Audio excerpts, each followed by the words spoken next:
Hola Luciana, buenos días. Diego Montaño la saluda desde La Paz. Buen día, Diego. Para mí un gusto siempre volver y también compartir panel con Vladimir. Un saludo desde Cochabamba.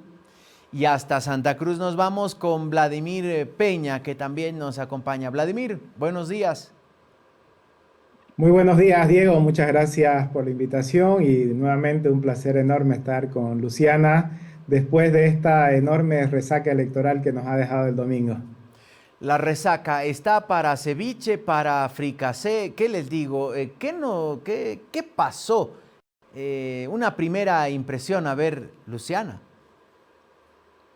Bueno, yo creo que sí, para gran parte de todos fue sorpresivo. Sin embargo, yo creo que ya habían algunas pistas que nos estaban mostrando que la población estaba queriendo un outsider, ¿no? Lo habíamos visto ya desde el 2019 con el Chi, pero luego de pronto aparece un Dun que no logra concretarse y finalmente toda esa corriente social la cristaliza Rodrigo Paz con Lara, ¿no? Yo creo que no en vano era la corriente que más crecía y más aceleradamente lo hacía en las encuestas, ¿no? Aunque todos pensábamos que se iba a quedar en un tercer lugar y que no iba a superar a los primeros candidatos, ¿no? Así que en ese sentido ha sido una sorpresa.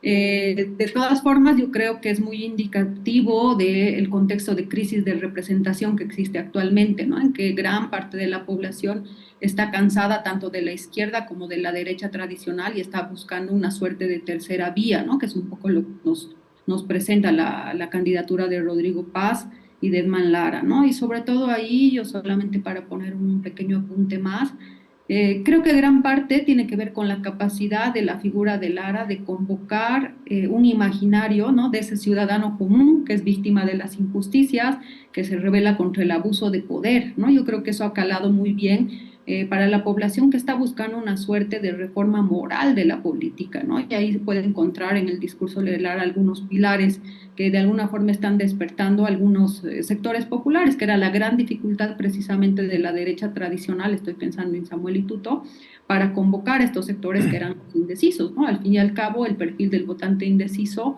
eran votantes exmasistas que no querían volver al MAS, pero que estaban buscando una suerte de tercera vía más allá de la derecha tradicional. Algunos pensaban que se iban a decantar por Andrónico o incluso por el voto nulo, y aquí la sorpresa es que se decantaron por Paz. Vladimir, ¿es más mérito de Lara? ¿Es más mérito de Paz? Esto que, por ejemplo, Rodrigo Paz dice, he recorrido 200,000 kilómetros en auto en este tiempo a municipios donde los candidatos tradicionales generalmente no llegan, temen entrar o dicen, no, es territorio y bastión masista, ¿para qué voy a San Julián, por ejemplo, o a Chacachi, lugares donde estuvieron? Considero que la gran noticia el domingo es la debacle del MAS, ¿no? Eso es, creo, inobjetable a día de hoy y abre un escenario nuevo. Comparto con Luciana que buena parte de esos electores han encontrado cauce en Rodrigo y Edman Lara, que ha sido la gran sorpresa, el batacazo electoral. Sin embargo, si nos focalizamos en el conjunto de la votación boliviana y no solamente en la sorpresa electoral, pues bueno, tenemos, creo, marcado tres espacios muy claros. La oposición tradicional al MAS, hoy podemos llamarla la centro derecha, que ha obtenido cerca del 50% de los votos en las candidaturas de Tuto Quiroga y Samuel Doria Medina y algo más de Manfred Reyes Villa, ahí aunque con otras características, ¿no? Después tenemos también cerca de un tercio de electores que si bien no han votado por el MAS o por el extinto MAS, se han mantenido en opciones de la izquierda populista, de ese residuo que ahora es el más poco entendible en la primera fotografía de los votos válidos, pero cuando uno le suma los votos nulos que promovía Morales, que no creo que sean los 19 que le correspondan a Morales, pero vamos a estar alrededor de un 15% de voto del expresidente Morales, más los 6 de Andrónico, más los del Castillo, estamos hablando que hay todavía un 25% de votación residual del EC o las vertientes del movimiento al socialismo. Y los desencantados, que creo que es este nuevo espacio que se abre ante una situación inédita en el país donde la polarización termina asfixiando, saturando a la ciudadanía, ya no quiere votar por el movimiento al socialismo, el puente hacia los partidos tradicionales o las representaciones de la oposición tradicional es muy largo porque no saben conectar, porque solo se enfocan en el voto tradicional opositor, por diferentes motivos que enseguida analizamos, pero que se encuentran en orfandad. Entonces, esos desencantados, que muchos de ellos vienen de votar al movimiento al socialismo en las anteriores elecciones, puedo considerar mayoritariamente, pero que no únicamente, entonces ya se veía en esas expresiones de que no encontraban dónde poder sentirse representados. Si ahora uno analiza las encuestas de Claure, las primeras, la de la Red 1 de Bolivia, veía que en febrero, marzo, cuando empieza el fragor electoral, Chi tenía un 17% y nadie entendía aquello. Entonces, Chi, después Dun, han representado de alguna manera ese voto hastiado a izquierda y a derecha, que son víctimas de la polarización y que ahora, en las últimas semanas, y es lo sorpresivo, al final tuvo una virtud, Rodrigo Paz, de poder conectar con ese votante. Considero que lo de Rodrigo no es ni Lara ni Rodrigo solamente, sino la complementariedad, pero también que la gran virtud de saber conectar con un votante, con un bolsón enorme de votantes que no encontraron durante los 6 meses de campaña quien lo represente y a última hora se han decidido por Rodrigo Paz. Rodrigo tuvo olfato, experiencia política para saber que había ahí un bolsón de votantes, para hablar un discurso que les pueda llegar directamente, tiene aplomo y creo que ese halo de outsider le aporta el señor Lara y creo que entre ambos han sabido representar a una clase popular que quiere un cambio distinto al cambio radical que proponía Tuto Quiroga. Entonces ahora, en resumen, creo que la gente votó cambio, votó por cerrar la etapa del movimiento al socialismo, pero no ha votado por una sola forma de cambio y las sensibilidades del cambio se van a dirimir en la segunda vuelta entre el cambio radical de Tuto Quiroga y un cambio más moderado que representa Rodrigo Paz. Ahora, estamos a 2 meses, 61 días nos separan de la segunda vuelta. Hemos escuchado, por ejemplo, un Tuto Quiroga en el discurso de aceptación de los resultados en un hotel acá en la ciudad de La Paz, un Tuto Quiroga que realmente era muy diferente al Tuto Quiroga del sábado, al que fue a votar, al de todo el proceso de la campaña, que fue mucho más agresivo, mucho más polarizante y claramente el discurso ya era el de una segunda vuelta que busca ensanchar o captar más votantes. En ese sentido, ¿será que el techo de Tuto está muy cerca, diríamos, del resultado del domingo? Es decir, ¿Rodrigo Paz puede manotear más votos o de más sectores, Luciana? Yo creo que uno de los legados que nos deja el proceso electoral es el relajamiento o el agotamiento de las fronteras masismo o antimasismo. Yo creo que ese es un hecho y yo ahí, aunque algunos sitúan a Rodrigo Paz como una suerte de centro, yo más bien lo pienso como un outsider de derecha y quiere decir una figura que se posiciona por fuera, por encima de estas coordenadas de masismo o antimasismo, ¿no? Ayer en una entrevista, por ejemplo, él decía: ni la derecha ni la izquierda tradicional. Aquí lo que prima es el sentido común, ¿no? Que es esa idea de yo no estoy al medio, estoy por encima de estas dos diferencias, ¿no? Y eso me parece clave porque es una suerte de reorganización del propio espacio político, ¿no? Y creo que ahí reside también su capacidad de convocatoria y de penetrar a los sectores populares, ¿no? La figura de outsider de alguna forma recoge eso, ¿no? Un sentimiento fuertemente antipolítico, ¿no? Es decir, contrario a la política tradicional que busca interpelar al ciudadano común, al ciudadano de la calle, al ciudadano que no se identifica con la élite tradicional. Y tú has dado justo en el clavo, Diego, porque creo que una de las principales limitaciones de Tuto es precisamente su carácter elitista, ¿no? Lo habíamos mencionado, de hecho, en las anteriores entrevistas, en que tanto las candidaturas de Samuel, pero principalmente la de Tuto, tenían grandes dificultades para trascender su nicho social, ¿no? Porque precisamente tenían una composición de clase y de etnicidad completamente homogénea, ¿no?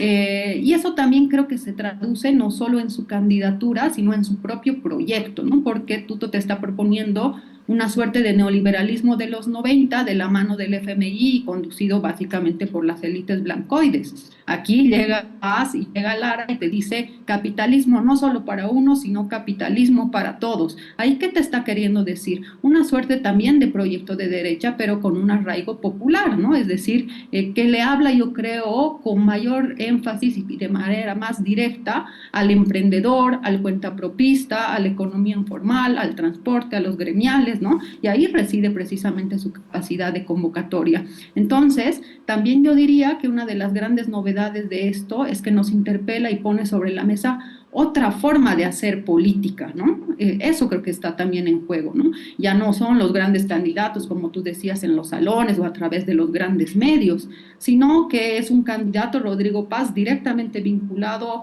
a un trabajo territorial, ¿no? De ir municipio por municipio, eso incluso le ha valido apoyo de provincias como Omasuyos, de sectores de Achacachi, etcétera, y también, por supuesto, el factor de las redes sociales, ¿no? O sea, no se entendería Edman Lara sin el TikTok, que es una manera de hablarle a la gente directamente, sin intermediarios, ¿no? Eso hace que sea un discurso populista, básicamente, ¿no? De recoger el malestar popular y hablarle a la gente directamente, constituyéndose así en un liderazgo que representa al pueblo, que es un poco lo que hemos visto, por ejemplo, a Lara de ayer, ¿no? En ese marco, yo creo que evidentemente la segunda vuelta redefine el campo de juego, hay otras coordenadas de juego y todos los actores además van a tener que redefinir su estrategia, ¿no? Sin duda, Tuto Quiroga va a tener que relajar su discurso, va a tener que tratar de hablarle también a esos votantes exmasistas que más bien de alguna forma él confrontaba, y ahí va a tener, me parece, muchas dificultades para crecer. Sin embargo, hemos visto que la campaña de Tuto ha tenido un gran éxito a través de la guerra sucia, por ejemplo, de desplazar a la candidatura de Samuel, ¿no? Y justamente su lema era, ¿cómo era? Ni el café, ni Samuel, los tibios no son buenos, ya me he olvidado, pero la cuestión era un poco interpelar el carácter tibio de Samuel, ¿no? Y ha hecho toda una campaña ya a partir de la guerra sucia con el factor Claure, por ejemplo, con los audios de Camacho, entre otras cosas, que han terminado de posicionar a Tuto, algo que nadie se lo esperaba porque de alguna forma ya se daba a Samuel como ganador. Yo creo que esa va a ser la principal arma de campaña de Tuto, y de hecho ya lo hemos visto, ¿no? Que hay un intento muy reiterado de Tuto de empezar a enmarcar a Rodrigo Paz y al capitán Lara como afines al masismo, cercanos al masismo, que representan la continuidad del masismo, ¿no? Y eso creo que puede traer resultados paradójicos, ¿no? Porque en lugar de eso, Tuto debería hablarle al votante exmasista, ¿no? En todo caso, yo creo ahí que Rodrigo Paz y Edman Lara, que puede haber tensiones internas entre ellos, yo creo, pero es inminente que tienen la corriente a su favor, ¿no? Es decir, tienen todos los elementos y toda la posibilidad de crecer. De hecho, ya están cosechando adeptos, ¿no? El mismo día Samuel, por ejemplo, ya les dio su respaldo y creo que eso se va a ir incrementando, ¿no? Sin embargo, yo no se quiere subestimaría la capacidad de Tuto también para reactualizarse. Él ha demostrado ser un político astuto, ¿no? Con grandes capacidades para disminuir al adversario, ¿no? La cuestión ahí es qué va a pasar con los otros liderazgos y cuánto eso puede incidir en esta segunda vuelta, ¿no? Estoy pensando en el propio Samuel, que de alguna forma ya lo ha dicho, pero también está ahí Manfred y sobre todo creo que va a ser Evo Morales, porque el riesgo principal, me parece, para Evo Morales es que ahora el capitán Lara puede robarle también sus propios votos. Es decir, porque se ha mostrado que esta tercera fuerza es capaz de penetrar a los sectores populares. Entonces, muchos de ellos pueden verse convocados por esta nueva fuerza que emerge bajo el discurso de la renovación, ¿no? Entonces, ahí el gran desafío para lo que ha quedado de la izquierda es precisamente plantear si va a ratificar la posición del voto nulo y cuánto riesgo corre. Creo que es un escenario inesperado hasta el propio Evo Morales, ¿no? Yo no daría garantía de que ahora es el dueño de los votos populares. Aquí se ha mostrado que el voto popular y el comportamiento electoral de los sectores populares está cambiando y que si antes votaban por el MAS, ahora están dispuestos a votar por PAS. En esto que graficaba Luciana, Vladimir, me llama también la atención lo que ocurrió en el departamento de Santa Cruz. Y aquí quisiera que nos explique un poco qué pasó. Es decir, Luis Fernando Camacho, en su alianza con Samuel Doria Medina, no pudo garantizar el triunfo en el que se creía era el bastión territorial de Luis Fernando Camacho.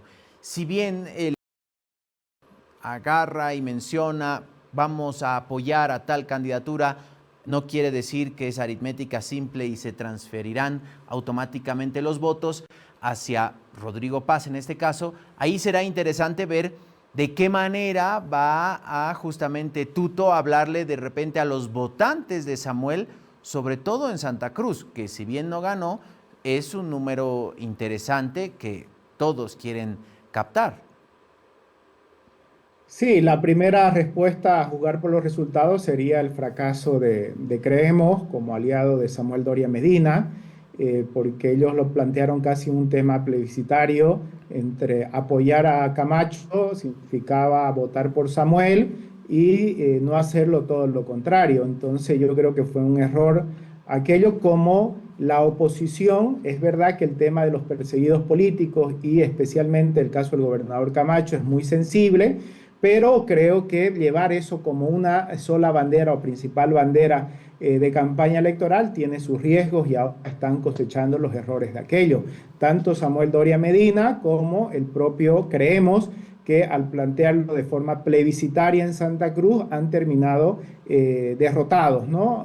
Porque Tuto Quiroga al final tiene la primera opción y ellos terminan de segundo. Y es aún más, estaba revisando hoy precisamente antes de la entrevista, los resultados electorales ya al 80% que ha dado el Tribunal Departamental Electoral de Santa Cruz.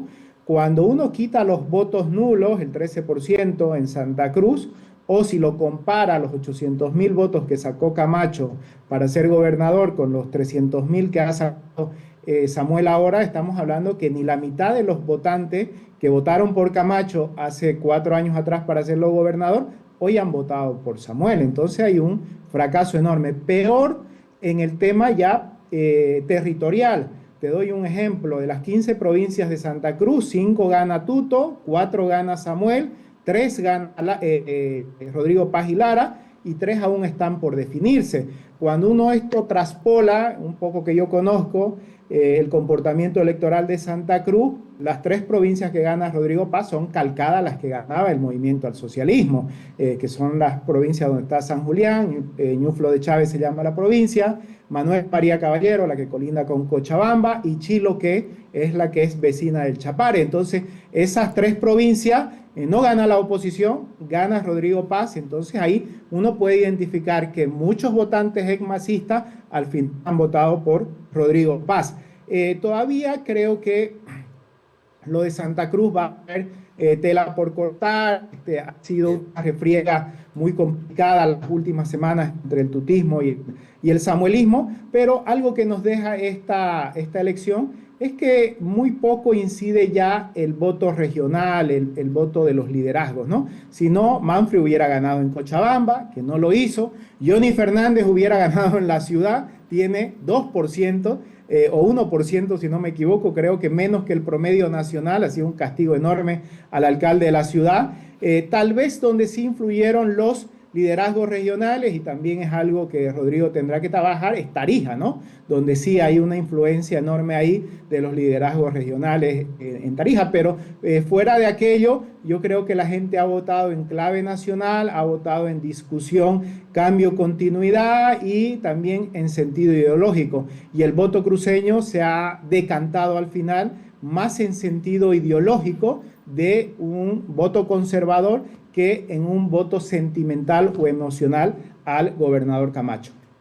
Ahí estamos viendo un mapa justamente que hemos trabajado, donde se muestran los resultados de las elecciones del 20 y, por supuesto, los primeros datos, ¿no? del conteo rápido justamente está en la parte derecha de su pantalla, con los resultados de las elecciones del domingo, donde salvo Pando, el comportamiento es el mismo justamente entre territorios donde antes ganaba el MAS y ahora ganó el Partido Demócrata Cristiano. Cuando uno empieza a, diríamos, empezar a sumar entre los votos nulos al PDC, el MAS o Andrónico, claro, llega a estas cifras que obtenían, por ejemplo, el MAS en Cochabamba el 2020 del 65%. Ahora el PDC obtuvo 29%, poco menos de la mitad, porque la primera fuerza política o el primer caudal de votos de Cochabamba es el voto nulo, ¿no? Es el bastión Evo Morales en esta que se convirtieron en las primarias del MAS, ex-MAS. Básicamente Evo Morales ratifica que él es el que tiene los mayores votos en la izquierda, pero ahí Luciana hacía el apunte sobre, hay sí un voto de izquierda, un voto muy fiel, muy leal al expresidente Evo Morales, pero hay de repente un candidato que le puede empezar a comer justamente sus territorios. Y quisiera que vayamos al cuadro de la Asamblea, porque en estos siguientes minutos quisiera que hablemos de aquello, la composición de la Asamblea, cómo entendemos que el movimiento al socialismo, si salva la sigla, es gracias a la campaña de Evo Morales, del voto nulo, y que prácticamente le ha subido el porcentaje, porque el último dato oficial es 2.5% para el MAS, pero sacando los nulos sube al 3.14%. Y quedaría prácticamente con 0 diputados, cero senadores. Aquí estamos viendo, quedan 5 por definir. El Partido Demócrata Cristiano tendría 13, Unidad tendría 6, que en teoría, con el discurso de Samuel Doria Medina, se entendería que entre los 13 de PDC y los 6 de Unidad hacen 19, por lo tanto ya tienen mayoría en el Senado. Libre quedaría con 11, APB súmate un solo senador, que en este caso es una senadora por Cochabamba, y 5 quedan por definir. Vámonos a diputados, ¿no? Donde ahí obviamente se pone más compleja la situación. Partido Demócrata Cristiano 45, Libre 37, Unidad 28, APB súmate 6, Alianza Popular 5, más un solo diputado y por definir 8. Haciendo la suma entre el Partido Demócrata Cristiano y Unidad, tendríamos, 70, 5 y 8, 13, aquí estamos sumando en vivo, 73, ¿no? 83,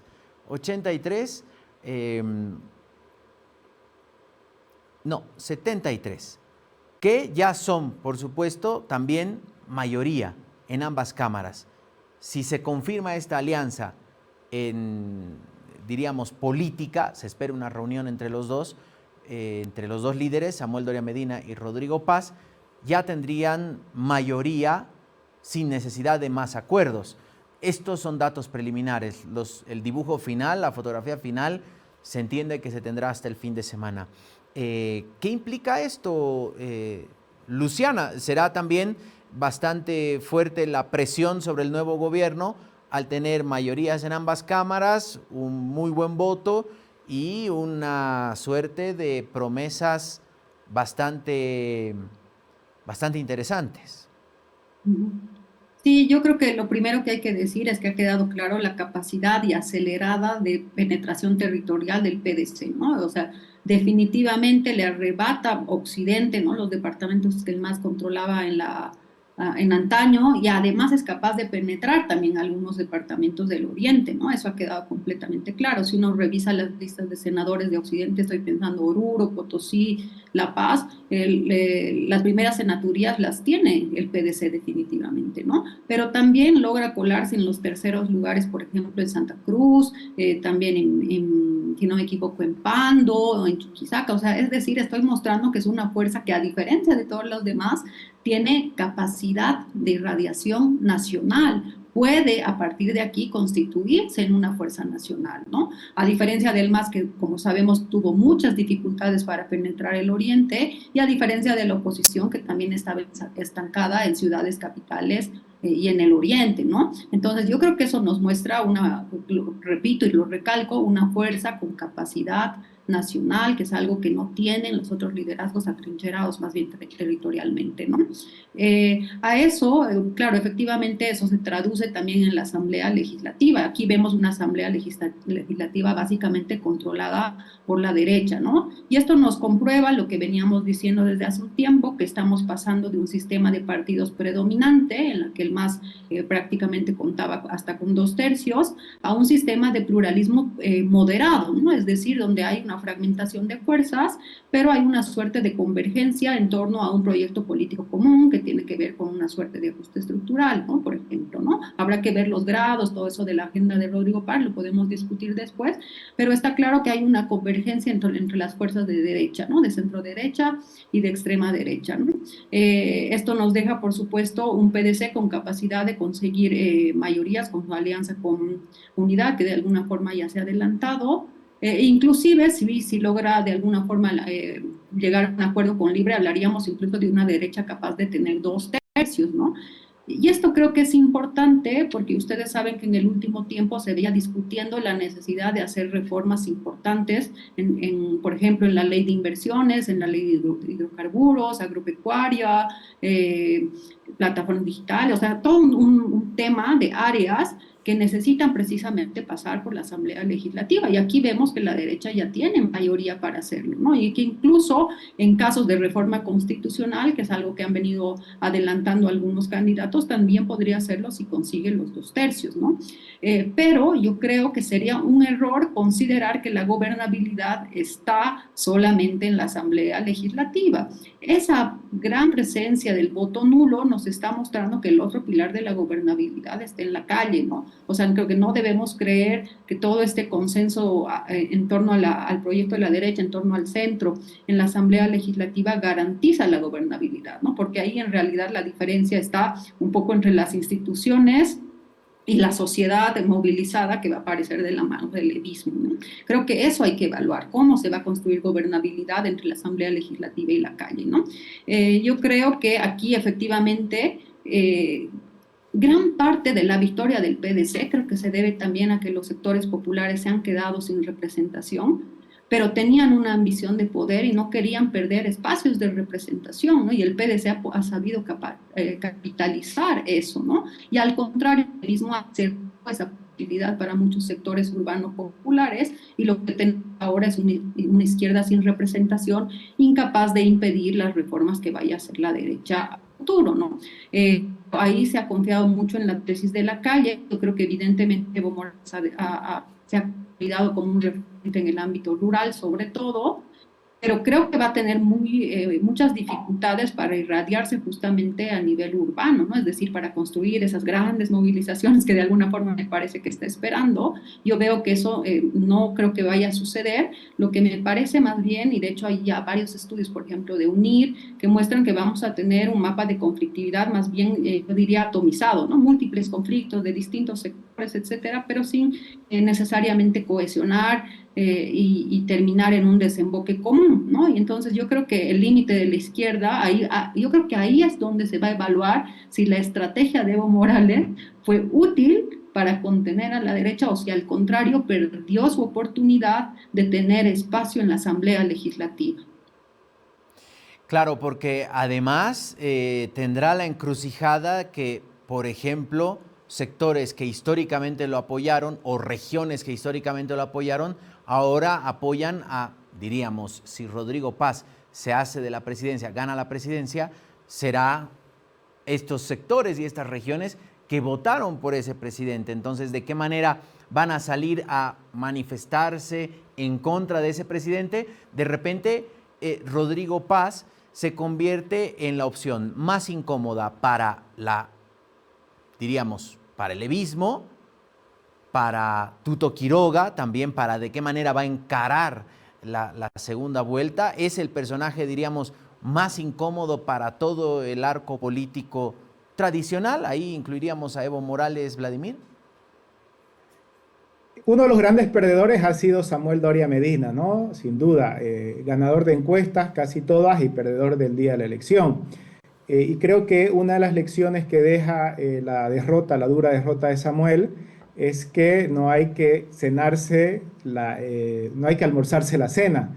Y en este caso considero, si bien la fotografía y lo decidido el domingo no va a cambiar el Senado, no va a cambiar la Cámara de Diputados, nos ha dejado un parlamento multicolor, multipartidario, más representativo, y eso también es un síntoma de que vivimos un tiempo nuevo. Por eso no estoy de acuerdo con aquella fotografía de comparar los mapas del 2020 y 2025 y diciendo aquí solo cambió el azul por el verde y la gente en los territorios sigue votando de la misma manera. Puede llevarnos a equívocos pensar que seguimos en el discurso de la polarización, y creo que un mensaje domingo es que la gente, buena parte del electorado, está hastiada del discurso de la polarización. Entonces creo que hay muchos matices ahí que probablemente ahora no dé tiempo para poder también hablar de aquello. Sin embargo, yendo al tema del Parlamento Nacional, creo que el Parlamento, la composición, hoy no hay mayorías, y eso hay que dejarlo claro.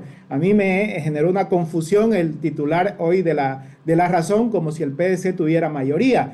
Creo que no hay mayorías, estamos hablando de un parlamento de minorías. El PDC es la primera minoría, que es muy distinto, pero de ahí ninguno, ni la boca de urna de los medios, ni el CIREPRE, ni el conteo oficial, que ya va al 70 o algo más por ciento, le dan la posibilidad, ni que en diputados ni en senadores el PDC pueda tener mayoría. Ahora, los acuerdos, y aquí va la pregunta fundamental, los acuerdos para el control de las cámaras de diputados, ¿tienen que hacerse ya nomás o ahora, ante esta inédita segunda vuelta, esos acuerdos parlamentarios van a ser posterior al 19 de octubre, cuando se celebre la segunda vuelta? Y yo particularmente creo que la composición o cámara, el liderazgo de las cámaras va a estar supeditado a la segunda vuelta, porque una cuestión es con Tuto Quiroga y otra cuestión con Rodrigo Paz. Entonces es muy probable que, si uno suma el apoyo de Samuel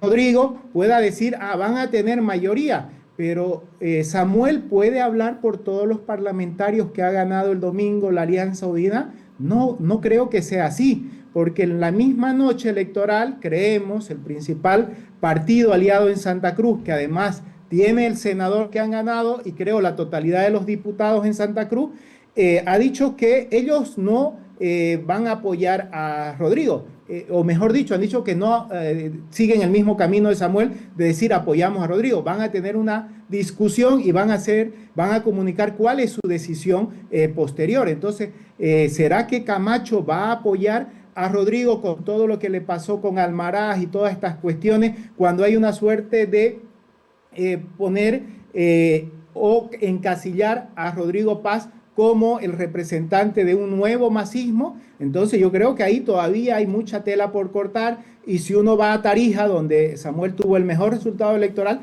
también los parlamentarios le pertenecen a los líderes territoriales, y en el Beni también. En los tres lugares donde Samuel Doria Medina tuvo la mejor votación, sus parlamentarios no son propios, son de sus aliados.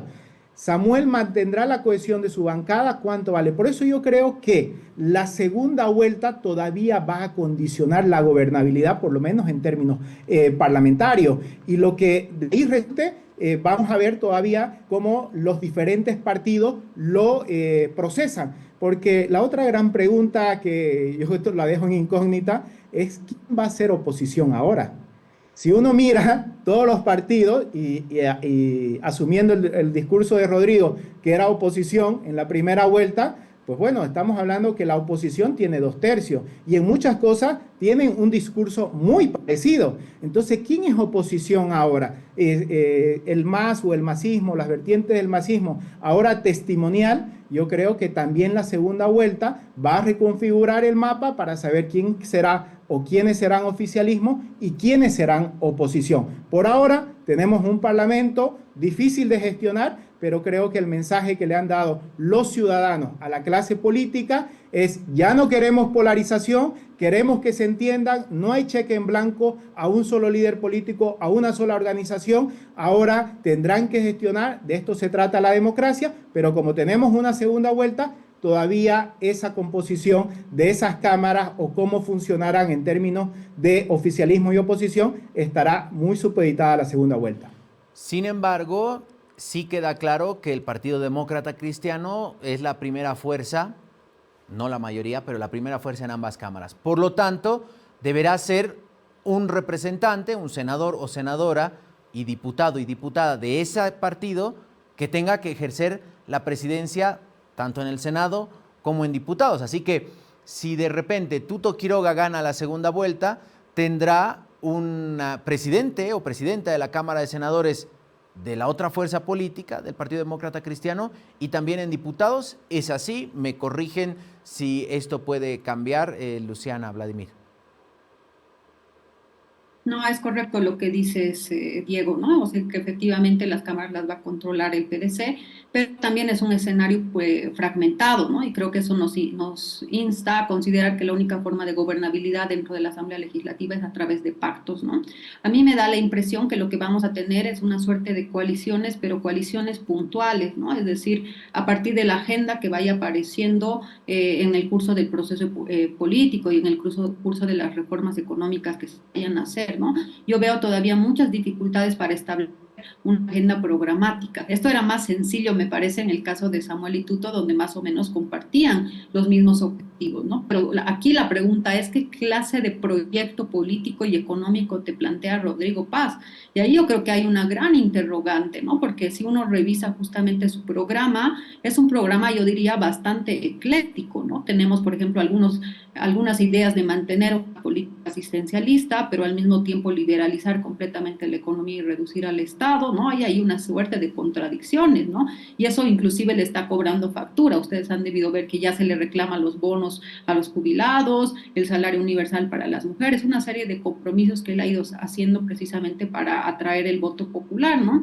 Y yo creo que precisamente ahí el desafío está cómo esa agenda de la derecha más tradicional va a lograr o no conciliar con la agenda de esta nueva derecha, yo diría, que está emergiendo ahora, ¿no? Y yo creo que ahí lo que se va a tener es justamente acuerdos muy circunstanciales, muy puntuales, dinámicos. Yo coincido totalmente con Vladimir y de hecho lo habíamos adelantado la anterior vez, de que es equivocado pensar que ahí hay una homogeneidad completa, incluso dentro de las fuerzas. Hay diferencias, por ejemplo, entre moderados y radicales que en función a los temas pueden salir, ¿no? Y diferencias territoriales, diferencias locales, etcétera, ¿no? Que de alguna forma el Parlamento también va a visibilizar, ¿no? Yo creo que eso sin duda lo vamos a ver, por eso yo no me animo a pensar, digamos, un Parlamento completamente sosegado, etcétera, ¿no? Yo creo que va a haber una serie de diferencias internas, ¿no? Pero ahí, claro, Vladimir planteaba una gran pregunta y es quién va a ser oposición, ¿no? Y yo creo que ahí no hay que olvidar y hay que decirlo, que al menos el 18-19% de la población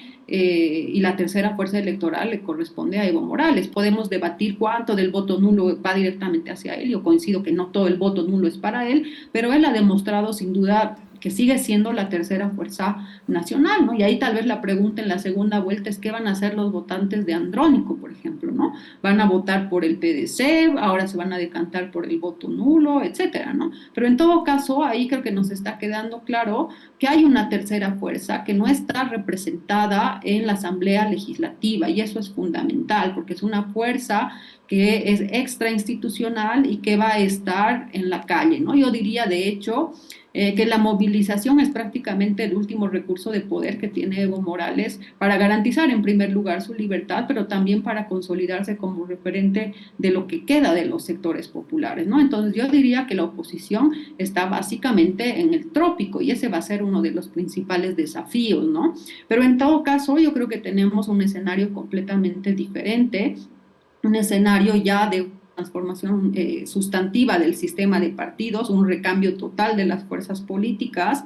Y la pregunta justamente es cómo se va a dirimir la disputa entre Tuto y Rodrigo Paz en perspectiva, ¿no? Yo creo que Hay ahí un intento, sobre todo de la campaña de Tuto, de reactualizar el clivaje masismo-antimasismo, haciendo ver a Rodrigo Paz como una continuidad del masismo, ¿no? Pero yo no sé cuánto de eso va a reeditar, ¿no? Y sobre todo porque creo que la frontera política que ha instituido el PDC entre política tradicional versus la gente común es más efectiva, ¿no? Entonces Rodrigo Paz va a tener la posibilidad de decirle a Tuto, oye, Tuto, tú eres parte de la élite tradicional de los 90, ¿no? Que un poco ya lo ha hecho. Ayer veíamos, por ejemplo, un Lara haciendo ese tipo de discursos, ¿no? Yo creo que por ahí reside la capacidad de irradiación de ese segmento, ¿no? Y yo creo que, bueno, ahí lo que vamos a tener que ver es la necesidad de hacer consensos pequeños, pero creo que los desafíos son grandes porque la naturaleza de las reformas que se prestan a implementar son grandes. Vladimir. Dos precisiones, ¿no? Yo no estoy de acuerdo con que el PDC podamos asumir ahora que va a controlar las cámaras. Es la primera minoría, sin duda, pero ni la Constitución política le da el derecho de que por tener la primera minoría pueda controlar las cámaras. Entonces, además, con esta nueva configuración, los reglamentos y todas estas cuestiones internas de las cámaras se pueden cambiar. Yo creo que todavía eso está por verse si realmente el PDC va a controlar. Insisto, hay un segundo tiempo muy importante que va a redefinir muchas cosas y entre eso la correlación de fuerza, por lo menos en términos institucionales y parlamentarios. La segunda cuestión, no estoy tan de acuerdo con aquello de Luciana de encasillar a Rodrigo como la nueva derecha, ¿no?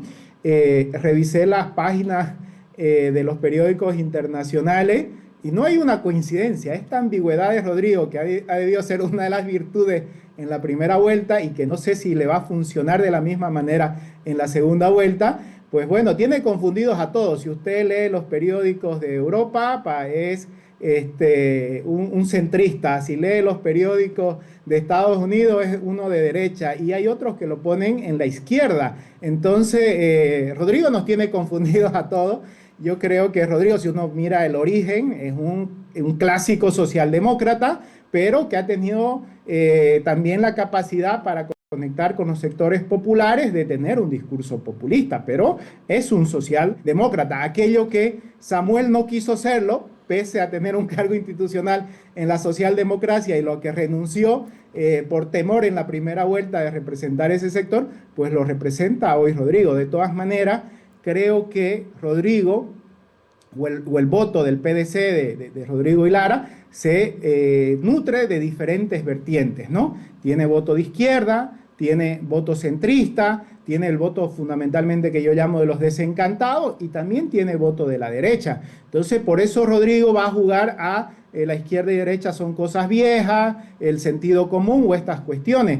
Pero en una segunda vuelta, además que es larga y son de las cosas que habrá que reformar, 2 meses para 2 señores, ahora con el escrutinio ahí de ustedes los medios de comunicación, una de las cuestiones que le va a exigir la ciudadanía y no solo la campaña de Tuto Quiroga es una definición ideológica. En eso creo que Tuto tiene una ventaja, que así como le pone un techo, pero le da autenticidad. Tuto es un tipo de centro-derecha, derecha conservadora, como querramos llamarlo, pero sabe que defiende cuestiones liberales, digamos, ¿no? Entonces, Rodrigo hoy creo que ya no va a tener la benevolencia o por ahí, porque estaba invisibilizado y no tenía oportunidades en los medios por cómo se configuró la campaña, de estar en una suerte de definición. Ahora, en esta segunda vuelta electoral, creo que Rodrigo no va a poder dejar esa cuestión nuevamente en la ambigüedad. Entonces tendrá que tomar por lo menos mayor definición y claridad y eso probablemente lo ponga en una situación también de incomodidad.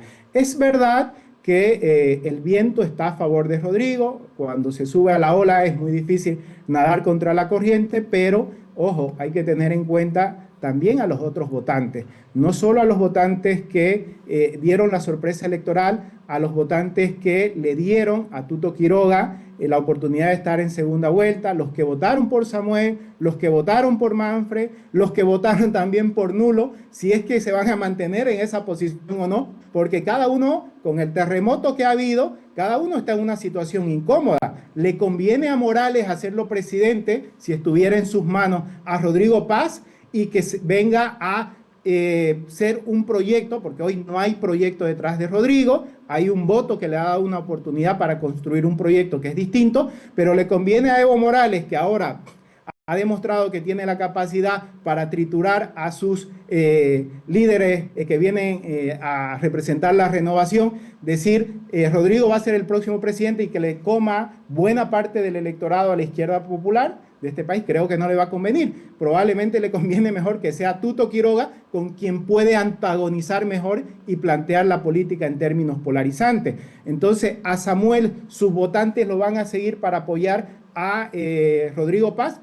Buena parte yo creo que sí, pero otra parte, la más ideologizada, va a apoyar a Tuto Quiroga. Entonces, Rodrigo parte con ventaja, con el viento a favor, sin duda, pero la segunda vuelta no creo que esté definida, mucho menos 60 días antes, cuando todavía los errores van a contar. El tema de la tensión que planteaba Luciana, que me parece bien, ayer ya se ha visto entre Lara. La ambición de Lara es de ser el líder, no es el de acompañante, no es el García Linera de Evo Morales, no es el escudero, es el que disputa el liderazgo. Y también esa ansiedad de mostrar su liderazgo, como ayer irse al alto, pues bueno, sí, le da mayor visibilidad, aporta a lo que están ahora en juego en la segunda vuelta, pero al mismo tiempo puede ser un peligro para el propio Rodrigo Paz en términos de definición electoral. Hay todavía mucho por delante, así que yo insisto con lo que decía al inicio, la segunda vuelta va a definir muchas cuestiones, entre eso la gobernabilidad parlamentaria. Va a ser sin lugar a dudas un tiempo bastante largo, nos parece demasiado esperar 2 meses para una segunda vuelta, 61 días nos separan, así que seguramente tendremos 61 oportunidades para volver a conversar y ver de qué manera nos acercamos a este balotaje presidencial que es inédito para nuestro país. Muchas gracias, Luciana. No, gracias a ustedes, Diego, un saludo. Gracias, Vladimir. Gracias, Diego, un gusto estar con Luciana, nos vemos. Gracias a ustedes.